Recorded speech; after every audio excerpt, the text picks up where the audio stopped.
আলহামদুলিল্লাহ, আল্লাহ পাকের ইচ্ছায় আমরা এই রোজার মধ্যেও সব বোন মিলে একত্রে হয়েছি এবং আমার বাসায় ইফতার করেছি। আর ইফতারের আয়োজনটা সম্পূর্ণ আমি আমার নিজের হাতেই করেছি। কারণ হচ্ছে বিশেষ একটা দিন ছিল। হ্যালো এভরিওয়ান, আসসালামু আলাইকুম। এখানে আমার হাজব্যান্ড সবাইকে ইফতার বেড়ে বেড়ে দিচ্ছে ও খাওয়াচ্ছে। সবাই আমরা অনেক আনন্দিত ছিলাম, কারণ দিনটি ছিল খুব একটা আনন্দের। আমার ছোট বোন তানিয়া আফরোজ 8ই মার্চ 18 রোজা, দিনটি ছিল রবিবার। তো এই রোজার মধ্যে আমার আপুরি বার্থডে পড়েছে। তো একে তো বার্থডে যে কম বেশি সেলিব্রেট আমাদের করতেই হবে।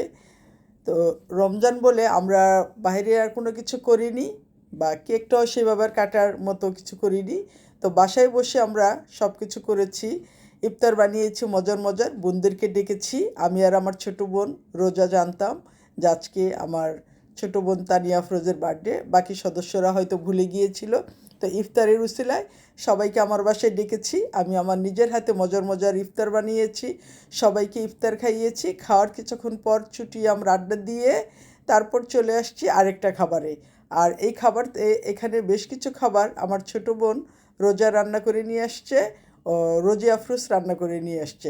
এইটা দিয়ে এখন আমরা আমাদের ছোট বোন তানিয়া আফরোজের বার্থডে সেলিব্রেট করছি। তো এটা খাওয়ার পরে সবাই মিলে আমরা আরেকটা খাবার দেব, সেটা হচ্ছে ভারী খাবার। তো আজকে আমাদের তানিয়া আপুর হ্যাপি বার্থডে ছিল। আর এই দিনটির কথা শুধু আমি জানতাম, রোজা আপুও জানতো, রোজি আপুও জানতো, হয়তো বাকি সদস্যদের মনে ছিল না। কিন্তু এখানে আমার হাজব্যান্ড তানিয়া আপুর দুলাভাই, সেও জানতো না। তো ওর হ্যাপি বার্থডে পালন করে এখানে কেকটা কেটে ওকে সারপ্রাইজ দিয়েছি, তানিয়া আফরোজকেও সারপ্রাইজ দিয়েছি। যেমন আনন্দিত ছিল আমার হাজব্যান্ড জাফর আহমেদ, তেমন আনন্দিত ছিল আমার ছোটো বোন তানিয়া আফরোজ। সবাই অনেক আনন্দিত হয়েছে। তো সবাই একসাথে মিলে অনেক খাওয়া দাওয়া করেছি, অনেক আড্ডা দিয়েছি চুটিয়ে, অনেক ভালো একটা সময় আমাদের কেটেছে। তারপর স্ক্রিনে দেখতেই পাচ্ছেন রাতের জন্য আমি এই খাবারগুলো রান্না করে রেখেছিলাম। এইটা দিয়ে আমরা রাতের সেহরি সেরেছি এবং বোনরা সবাই মিলে এটাই খেয়েছি। তবে বার্থডে পার্টি সেলিব্রেট করতে পারলে কার না ভালো লাগে। অবশ্যই অবশ্যই আমাদের কাছে ভালো লেগেছে।